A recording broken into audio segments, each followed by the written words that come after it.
Fala, guerreiros! Na aula de hoje falaremos sobre Napoleão Bonaparte, esse personagem icônico aí da história da França e da história do mundo. O Napoleão Bonaparte, ele é um personagem muito importante na história. Ele vai nascer aí no ano de 1769, portanto vai participar da Revolução Francesa, e na Revolução Francesa ele vai estar associado aos jacobinos, ao período do terror. Quando os girondinos assumem o poder, o Napoleão Bonaparte chega a ser preso. Entretanto, por causa do seu contato militar, ele acaba sendo solto, restituído ao exército para voltar para a guerra. E na guerra ele vai ser um protagonista, ele vai se destacar na guerra, chegando a ser general. O general Napoleão Bonaparte é um estrategista muito bom e na guerra vai se destacar, o que vai gerar popularidade para Napoleão Bonaparte. No ano de 1799 acontece o golpe 18 de Brumários, que marca o fim da Revolução Francesa e o começo da chamada Era Napoleônica.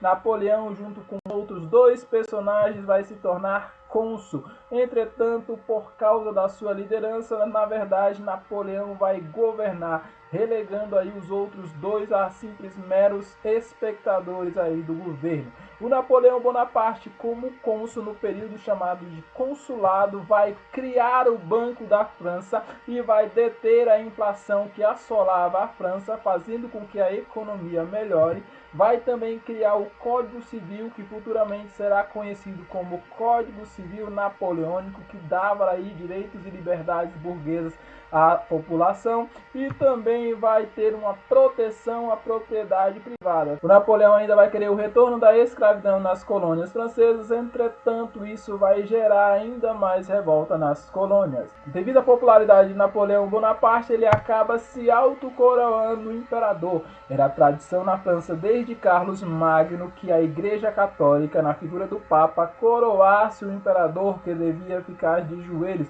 fazendo aí uma relação de que a Igreja e Deus estava acima do rei. Entretanto, o Napoleão Bonaparte não vai aceitar, e embora o Papa viajasse de Roma até França somente para coroar Napoleão, o Napoleão vai tomar a coroa do rei e vai se autocoroar. Logo depois ele coroa também sua esposa Josefina, dizendo agora que o Estado poderá ser superior à Igreja.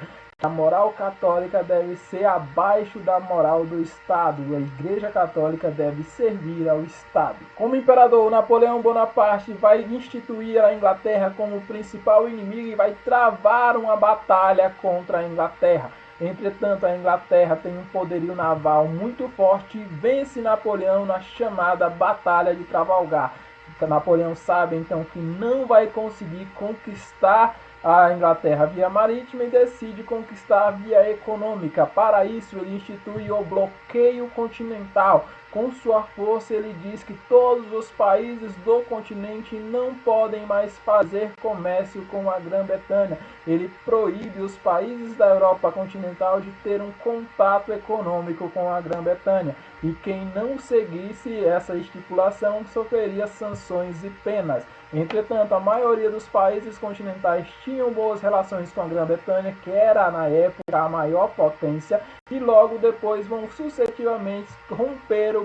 Um dos primeiros países a romper com o bloqueio continental foi a Espanha, que automaticamente sofreu sanção. Foi destituído o rei espanhol e colocado no lugar como rei o irmão de Napoleão Bonaparte, que se chamava José Bonaparte. Entretanto, os espanhóis não aceitam José Bonaparte como rei e vão entrar em guerrilha contra os apoiadores de Napoleão. Portugal também vai romper o bloqueio continental e será invadido pelas tropas napoleônicas em 1808. Entretanto, o príncipe regente Dom João pega sua comitiva, sai, foge de Portugal e vai parar justamente no Brasil. A família real sai de Portugal e vai para o Brasil. A população também não aceita a invasão de Napoleão e começa as guerrilhas, a chamada Guerra Peninsular. Os dois países da Península Ibérica, Espanha e Portugal, lutam contra as tropas de Napoleão, e esses dois países são apoiados pela Inglaterra.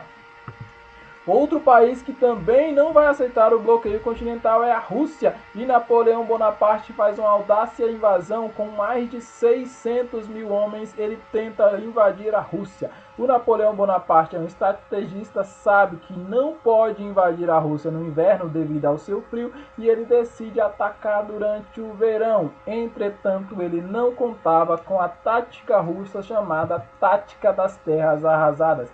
A tática das terras arrasadas constituía em que a população queimava a própria cidade e ia para o interior do país. Cada vez que a tropa de Napoleão chegava próxima a uma cidade, essa cidade era queimada para as tropas de Napoleão não aproveitar os suprimentos, e a população ia para o interior da Rússia. Isso faz com que as tropas de Napoleão sofram muito para adquirir os suprimentos necessários.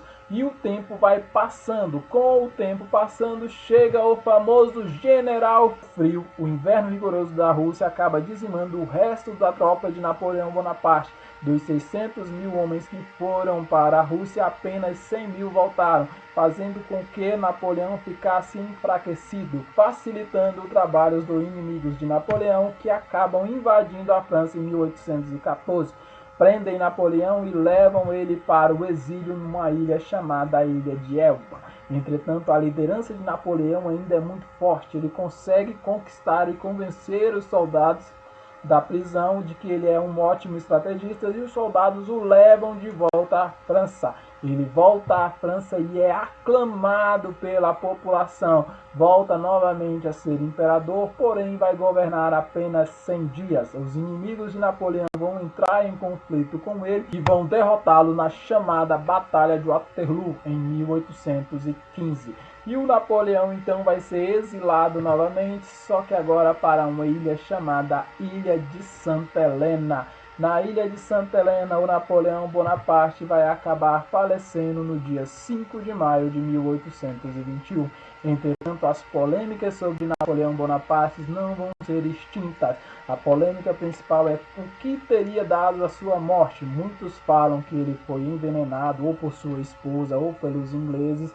Outros falam que o veneno já estava presente ao redor de Napoleão Bonaparte. Outros falam que Napoleão Bonaparte teria morrido de uma doença estomacal que ele já teria há muito tempo. Tanto é que a maioria das imagens de Napoleão Bonaparte aparece com a mão ao estômago, deixando aí um grande mistério sobre a morte de Napoleão Bonaparte. Outra curiosidade sobre a vida de Napoleão Bonaparte é que quando ele estava exilado na Ilha de Santa Helena, revoltosos da chamada Revolução Pernambucana tinham um plano de resgatá-lo e instituir como primeiro rei de Pernambuco.